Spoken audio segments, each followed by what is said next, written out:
The stars over Outpost Venra 7 shimmered like frost over black glass. From orbit, it looked small, a lonely metal bloom at the edge of a silent void.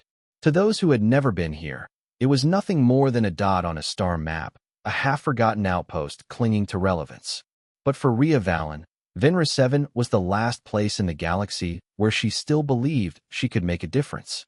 She had come here for the quiet. Or so she told herself. The quiet wasn't peace, it was the space between things. Between who she used to be and what she refused to become. Ria wasn't military anymore. Not officially. The uniform had been burned, the insignia boxed away, the commendations turned to weight she no longer wished to carry. She had served through the collapse of half the coalition's frontier. Tactical command, evacuation routes, planetary fires that painted entire hemispheres red.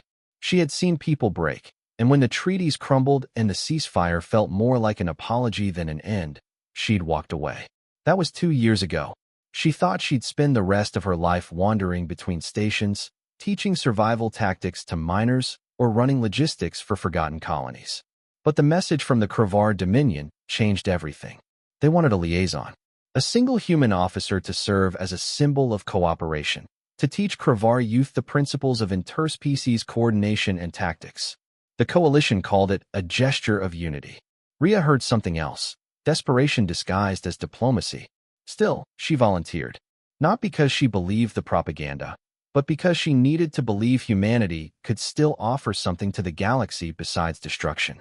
She arrived aboard a civilian transport, watching Venra 7 grow larger through the viewport, a wheel of light spinning slowly against the abyss. The docking platforms were sleek but scarred. The outer hull still bore the marks of an old meteor impact, patched by quick-welded alloys. A reminder that even here, on the edge of everything, survival came before beauty. The Kravar greeted her at the airlock. Towering figures, their exoskeletal armor reflecting the pale light. To them, she must have looked impossibly small, a creature of soft flesh and fragile bones standing before a race bred for war. Their eyes were amber and unblinking. Predatory. Curious. Human liaison Valen, one of them said, voice a series of clicks translated through a soft vocal synth. Welcome to Venra 7. Commander Thexarn will receive you. He didn't say we are glad you came. No one did. They led her through the outpost's corridors. The air smelled faintly of ozone and disinfectant. Everything was clean, precise, metallic. Kravar engineering didn't leave room for waste or warmth. When she reached the command level, Thexarn was waiting. His frame filled the room, easily twice her height. His carapace shimmered with pale bronze reflections, like burnished armor under light. When he spoke, his mandibles flexed slightly, but his voice remained steady. You volunteered, he said. Why? Ria looked at him, unflinching. Because someone had to. You think your kind can teach ours? I think teaching is what our kind does best. Thexarn's eyes narrowed, studying her. We have heard that humans are clever. Quick to adapt. Quick to run. We will see which is true. He motioned toward a side door. 16 cubs. Offspring of my warriors. You will instruct them. Discipline, coordination, cooperative defense. They will not respect you. I don't need them to, Ria said. I need them to listen. Thexarn tilted his head, a clicking sound echoing from deep in his chest. You cannot teach the hunt to those who were born to it. Maybe not, she said softly. But maybe I can teach them what comes after. He said nothing more. That night, in her small quarters overlooking the docking bay, Ria stared out at the stars. They seemed sharper here, colder. The void beyond Venra 7 was the uncharted frontier, the space where maps stopped naming things. She had thought the war had burned all her fear away, but the silence between the stars still made her chest tighten. She unpacked the essentials, her datapad, a worn service knife, a small photograph of a unit she no longer commanded. 11 faces. Only 3 still alive. The next morning, she met her class. 16 Kravar cubs, though cubs was a generous word. They were nearly full-sized, armored bodies still shedding the dull chitin of youth. Their movements were restless, charged with energy. They didn't salute when she entered. They didn't even look at her as an equal. They hissed and clacked among themselves, the tone sharp with mockery. Ria didn't shout. She didn't try to command their attention. She simply set a small metal case on the ground and opened it. Inside was a training drone, a spherical defense simulator with bright blue sensors and retractable stun bolts. She powered it on. The drone floated into the air, scanning the room. Hostile engagement mode, active. Before any of the cubs could react, it fired. Bolts of light cracked across the chamber. The Kravar roared in excitement, lunging forward in a frenzy of motion. They slashed, tackled, tried to overpower the drone with sheer strength. One by one, their armor flashed red indicators, eliminated. When half had fallen, the survivors grew frustrated. Their attacks became sloppy, desperate. The drone turned toward Ria. She didn't move. The cubs fell silent, watching this fragile creature stand in the open. The drone's sensor locked onto her chest. For a moment, it looked like she'd frozen in fear. Then she shifted, one clean motion, sidestepping just as the bolt fired, her hand darting behind her back to draw a compact baton. She struck the drone at the joint where its stabilizer met the core. Sparks burst. The drone fell to the floor dead. The silence that followed was absolute. Ria looked up at the cubs. "You fight like predators," she said. "I fight like prey that survived." None of them spoke. She didn't explain further. She turned and left the chamber, leaving them to stare at the dead drone sparking on the floor. The next day, they came early. Over the next weeks, she trained them not through volume or violence, but through patience. She taught them the value of stillness, of measured movement. They learned to move in formation, first awkwardly, then with rhythm. She drilled them in silence, forcing them to communicate through motion alone. At first they hated it, clattering their mandibles in irritation. But eventually, they began to understand. They were learning discipline, not the kind born from fear, but from trust. When one cub stumbled, another reached to steady them. When one lagged behind, the group slowed without command. Ria never praised, never punished. She simply corrected. Quietly, consistently, relentlessly. Among them, one cub stood apart. Hero, the son of Thexarn. He was taller, his carapace darker, his movements sharper. He obeyed every order with a precision that bordered on defiance. His eyes were bright with suspicion, his tone edged with challenge. He tested her, again and again, stepping too close, interrupting commands. Ria didn't react. She never raised her voice, never broke her composure. When he blocked her path one afternoon, mandibles flaring, she simply looked up at him and said, "If you need to win, then you've already lost." The room went silent. Hero's mandibles twitched, confusion, then something else. Curiosity. From that day, he stopped testing her and started watching her. She used him as an anchor for the others, assigning him as her translator during drills. Slowly, his posture changed. He spoke to the other cubs with less arrogance, more intent. When they faltered, he corrected them not with snarls, but with quiet clicks, the same rhythm Ria used. It was subtle, but it mattered. By the third month, the once chaotic training room had transformed into something remarkable. 16 Kravar cubs moving as one, stepping, turning, breathing together. The sound of their movements echoed like a heartbeat through the metal halls. Other officers began to stop and watch. Some laughed at first, but that laughter died quickly when they saw what was happening. Ria's methods were impossible by Kravar standards. No dominance displays, no threats, no punishments. Yet the cubs obeyed her without hesitation. Even Thexarn noticed. He watched from the observation deck one afternoon as Ria commanded a full simulation. The cubs advanced in diamond formation through a virtual war zone. Explosions of light filled the training dome. But their movements remained perfect, unwavering, coordinated. When the simulation ended, all 16 remained standing. Thexarn approached her afterward. "You've done what I thought impossible," he said. "No," Ria replied. "I just reminded them what they already knew. Strength isn't the same as chaos." He regarded her for a long moment. "Your kind fights differently. We fight because we must," she said, "not because we can." That night, she sat alone in her quarters, watching the stars again. For the first time in years, she allowed herself a small smile. Maybe this quiet place at the edge of nowhere, was exactly where she was supposed to be. And somewhere deep inside the station, 16 young warriors dreamed of battle, their minds echoing with a human's calm voice. They didn't yet understand why her words mattered. But they would. Soon enough, the galaxy would remind them all. Morning on Venra 7 never truly began.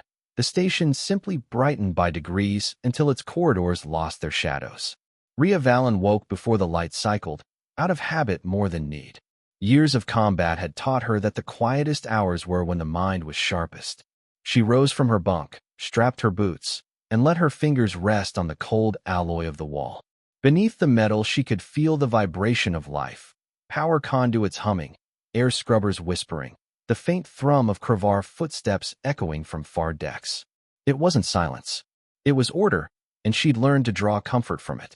Her schedule was already waiting on her wrist display.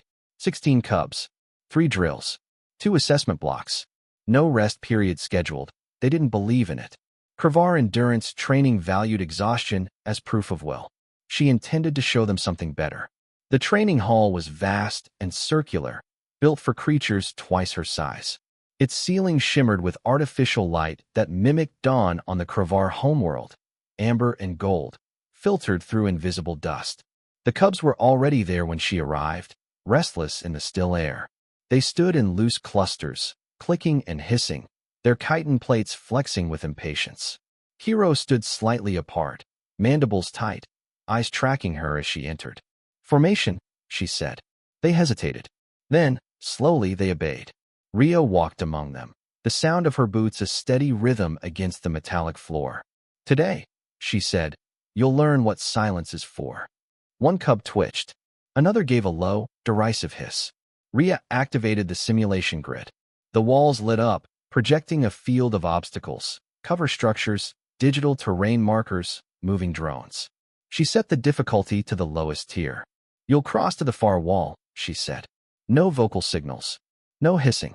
No orders shouted across the field. "You move as 1, or you fall as 16. She started the timer. Instantly, the cubs broke formation, charging forward in a storm of claws and thunder. They leapt over cover, sprinted through smoke, each trying to outpace the other. Ria didn't move. She simply waited, arms crossed, as the sensors lit up one by one. Eliminated, eliminated, eliminated. 30 seconds later, the field was empty. When the final indicator dimmed, she said quietly, "Again." Hero's mandibles flared. "We were fast. You were loud." He tilted his head. The prey heard. "The prey didn't have to," she replied. "The universe always hears the reckless." They ran it again. And again. By the 5th attempt, the cubs were panting. If Kravar could pant at all, claws scraping the floor in frustration. Ria said nothing. She simply reset the field each time and waited. On the 6th run, something changed. When one cub slipped on the grid and nearly collided with another, Hero extended a claw, steadying them. No words, just motion. The rest saw it, adjusted, flowed around them. Their pace slowed, but their line stayed intact. Ria allowed herself the faintest nod. "Better." She called them to gather. "You're starting to listen. Not with ears, with movement. Coordination isn't domination. It's awareness." One cub asked, "Why move slow if we can move fast?" Ria crouched slightly, meeting their gaze. "Because speed without awareness is suicide. You think you hunt, but space doesn't care about hunters. It only rewards what survives." They didn't fully understand, but they listened. Over the next weeks, the drills evolved. She mixed physical training with mental exercises designed to teach anticipation, memory paths, pattern predictions, timing tests. She introduced what she called trust formations. The cubs had to navigate blindfolded, well, sensor-blinded, while relying on the vibrations of the floor to follow their leader's pace. The first few sessions were chaos. Collisions, snarls, frustration. But then something began to emerge. Rhythm. Ria noticed it first in Kiro. His movements grew less erratic, more deliberate. He began to sense the group around him, adjusting before mistakes happened. The others mirrored him, subconsciously aligning to his tempo. It was working. After one session, when the rest had left, Kiro lingered. "You see things we do not," he said. Ria wiped sweat from her brow. "I see what happens when no one does." He tilted his head. "Fear. Experience," she corrected. "Fear only lasts until you face it. Then it becomes knowledge." Hero considered that, mandibles flexing thoughtfully. "Among my kind, we learn through challenge. You teach through quiet. Quiet lets you hear the truth," she said. "It's the only way to see the shape of your thoughts." For a long moment, he didn't move. Then he clicked softly, a gesture that among Kravar meant respect. Without another word, he left. That night, Ria reviewed the day's data logs. Every movement, every formation, every failure recorded in perfect detail. She watched their progress frame by frame, seeing in their patterns something beautiful, 16 wild minds slowly finding harmony. But something else tugged at her. The station logs showed minor power fluctuations across the East Wing. Nothing alarming. Still, her instincts prickled. Old habits. She filed a report and forced herself to sleep. For the first time in years, she dreamed, not of battlefields or fire, but of marching feet and steady rhythm. The following cycle began with an argument in the observation gallery. Ria stood with Commander Thexarn, while technicians below prepared the training arena for another round of drills. Thexarn's eyes tracked the cubs through the reinforced glass as they checked their armor plates and adjusted their weapons. "They're children," he said finally. "Too young to carry purpose, too stubborn to learn restraint." Ria folded her arms. "Then maybe it's restraint that keeps them young." Thexarn turned his gaze toward her. "You humans always speak in puzzles." "Maybe," she said, "because puzzles are how we survive." The commander's mandibles shifted in amusement or irritation. It was hard to tell. "You've changed them," he admitted. "They no longer fight each other in the dormitories. They no longer hiss at authority. But you've also made them hesitate. That hesitation can kill." Ria studied him for a moment. "Or it can save them. When instinct says attack, discipline makes you think. Sometimes thinking is the difference between victory and ashes." Thexarn gave a sound like a low growl. "I will watch this next session myself. If they falter, the program ends. Then they won't falter." Below, the cubs were lining up. Ria descended to the arena floor, boots striking metal. The moment she entered, the air changed. Less noise, more focus. "Today we run live drones," she said. "Full stun output. You will move as one. You will not speak. You will not break formation." Hero translated in quick, clicking bursts. The cubs adjusted, positioning themselves in a loose wedge. Ria raised a hand, signaled to the control deck, and the drones came alive. They were small spheres of light and steel, faster than thought. The first volley came without warning, blue beams ricocheting off the arena walls. The cubs reacted instinctively, ducking, rolling, but no one broke the wedge. Ria watched their breathing, the subtle shift in their weight. They were moving in rhythm now, each one responding not to orders, but to the motion of the cub beside them. When the second wave came, they pivoted as one body, shields overlapping in seamless formation. By the fifth wave, the floor was littered with sparks, but every cub still stood. Thexarn's voice crackled through the comms. "Acceptable performance." Ria ignored the faint sting of dismissal. "Reset," she told the control deck. "Hard mode." Thexarn's tone sharpened. "That was not authorized." "It is now," she replied. "Let's see what they really are." The drones flared red. This time they struck without pattern, targeting weak points. The cubs' formation buckled, but Ria's voice cut through the static. "Stay close." The words carried a weight beyond command. It was instinct, memory, trust. The cubs closed ranks, shields locking again, formation tightening. They advanced step by step through the storm until the last drone fell in a burst of light. When the silence returned, Ria let out a slow breath. "Good," she said. Thexarn descended to meet her. His heavy steps echoed across the arena. "They followed," he said. "Not because they feared you, but because they trusted you. That's the point." He studied her with a strange expression. "If trust makes warriors, then perhaps I have misunderstood war." Later that evening, Ria sat alone in the mess hall. The Kravar didn't eat the same way humans did. They absorbed nutrient compounds through armored ports. She missed the ritual of meals, the pause, the conversation, but she'd adapted. Hero approached her, holding a small data slate. "Instructor," he said, "I made notes." She motioned for him to sit. "You're learning faster than I expected." "I learned that speed is nothing without awareness," he said. "When we moved too quickly, we lost each other. When we listened, we became strong." Ria smiled. "Sounds like you're becoming a leader." Hero hesitated. "I don't want to lead. I want to protect." "That's what leadership is," she said. He looked at her, unblinking. "Is that why you came here? To protect?" Her gaze drifted to the viewport, to the endless black sea beyond.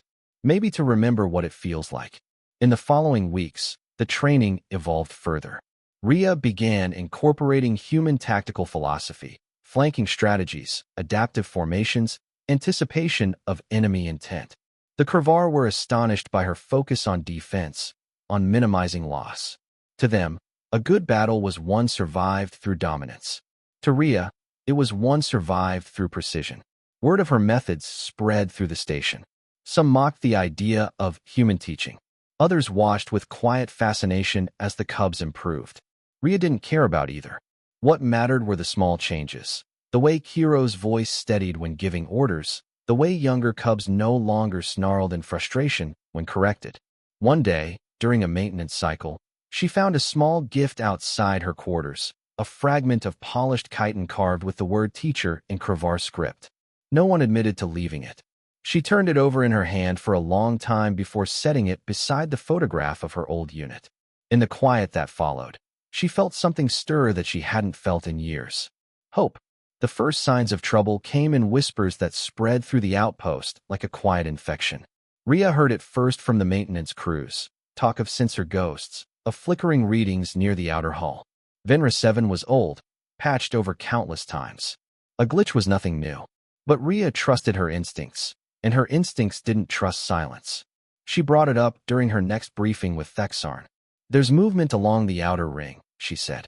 Small, irregular, too consistent to be static interference. Thexarn didn't look up from his terminal. We have patrols. Patrols miss things. The readings follow a pattern near the ventral docking bay.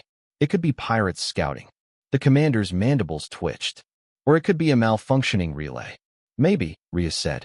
But you don't survive as long as I have by assuming the best. Thexarn gave her a long look. You are not in command here, human. No, she said evenly. But you brought me here because I've seen what happens when no one listens to warnings. He said nothing. She left the report on his console and walked out.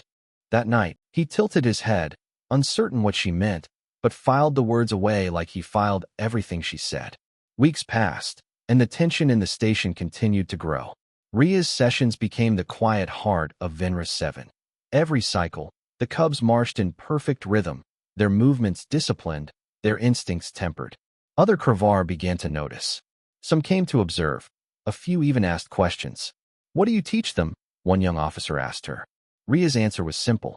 How not to panic when they should. In private moments, she wondered how far she could take them. The cubs were no longer just students. They were becoming a unit, a team that moved and thought as one. And in their eyes, she could see reflection, the faint, impossible belief that a human could stand beside them, not beneath them. Then, during a mid-cycle training review, everything changed. Ria was in the observation booth, monitoring the cubs' performance as they practiced breach formations. The simulation grid was running at high complexity, variable enemy positions, limited visibility, random environmental hazards. It was difficult, but they were handling it well. Then, without warning, the room shuddered. The lights flickered. The hologrid collapsed in a shower of static. The cubs froze, instincts kicking in. Hold position, Ria said into the calm. Static answered. A second tremor rolled through the deck, stronger this time. Somewhere above, a siren began to wail. Red light pulsed through the walls. She didn't need to ask. Something had gone very wrong. Ria sprinted down to the arena floor. The cubs were clustered together, alert, eyes wide. System failure? Kiro asked. Not just a failure, she said. That was an explosion. The floor intercom crackled to life. Thexarn's voice thundered through the static. All personnel to alert positions. Outer hull breach on the east wing. Unknown hostiles. Ria felt her stomach tighten. She looked at the cubs. They were trembling, not in fear, but in anticipation. Listen to me, she said. This is not training. You stay together. You move only when I say. Understood. 16 heads nodded. She grabbed a pulse pistol from the emergency rack. Stay close, she repeated. As they moved out into the corridor, Ria caught a glimpse of the stars through a viewport, a black void fractured by red emergency lights. For a heartbeat, she thought she saw something move in that void, something with glimmering eyes and jagged edges. Whatever it was already here. The corridor beyond the training hall was chaos wrapped in silence. Emergency lights strobed crimson through the smoke. flashing across walls lined with claw marks and scorched trails. Somewhere far away, alarms wailed in overlapping tones. Kravar command frequencies mixed with coalition standard distress codes. Ria's pulse slowed. The world narrowed into motion and breath. "Hero, rear check," she ordered. He signaled the cubs with a quick click sequence. They fanned into a diamond, exactly as trained, chitin plates overlapping in smooth rhythm. Their movement was instinct fused with discipline, pure survival precision. The floor trembled again. Through the haze, Ria could hear gunfire, metallic bursts that rattled the deck. She glanced down the corridor. A maintenance bulkhead had sealed halfway, sparks spitting from the mechanism. Beyond it, shadows moved. Angular, too thin for Kravar, too erratic for drones. "Contacts," she whispered. Hero's mandibles flared. "Raiders. Doesn't matter. Stay close." The cubs tightened their formation. Ria crouched low, pistol ready, eyes scanning for movement. The shadows drew closer, 3 figures, maybe 4, darting between the flickering lights. Then she saw them clearly. Scarith scavengers, insectoid silhouettes with armor cobbled from shipwrecks, their weapons primitive but deadly. Ria raised a hand, palm open. "Hold," she murmured. The cubs froze mid-step. No breath, no motion, just silence.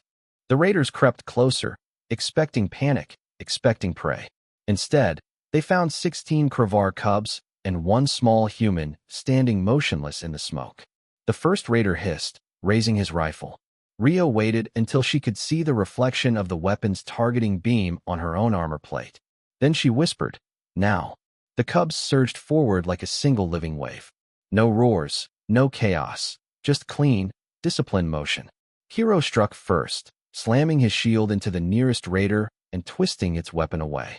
Another cub swept low, cutting through the second's legs. Ria moved between them, a blur of precision, her stunned baton cracking against an exposed neck joint. 3 enemies down in seconds. The 4th fled, the air filled with the sharp tang of ozone and fear. Ria scanned the hall, heartbeat steady. "Status. All secure," Kiro said. "Any injuries?" "None." "Then we keep moving." They advanced through the smoke, following the emergency beacons toward the dormitory sector. Ria's mind raced through the station's schematics. Thexarn would be organizing defense near the central core, which meant civilians, especially young ones, would be on their own until escorts arrived. They reached a junction blocked by a fallen conduit. The cubs hesitated. Ria holstered her weapon and climbed onto the wreckage, bracing against the heat. "Form up and pass through single file," she said. "Slow and steady. Hero, you're last." One by one they crawled through the gap. Sparks showered them, painting their armor in streaks of gold and red. When Kiro emerged last, Ria dropped down behind him, rolling to absorb the impact. The cub's breathing was loud in the confined space, their amber eyes wide. "Why are the Scarith here?" one asked. Ria checked her wrist display, static. "Because we look like something they can take," she said. "Let's prove them wrong." They moved again, faster now. The corridors grew tighter, more damaged. Somewhere above, a section of the ceiling collapsed with a scream of metal. Dust rained down. Ria ducked instinctively, pulling a cub with her. When the tremors faded, she realized the cub had frozen under her arm. Its mandibles clicked nervously. "Breathe," she said softly. "In. Out. You're fine." The cub steadied. Around them, the others watched her, not the smoke or the chaos, but her. That was the moment Ria understood something vital. They didn't just respect her commands, they mirrored her calm. Her stillness had become their armor.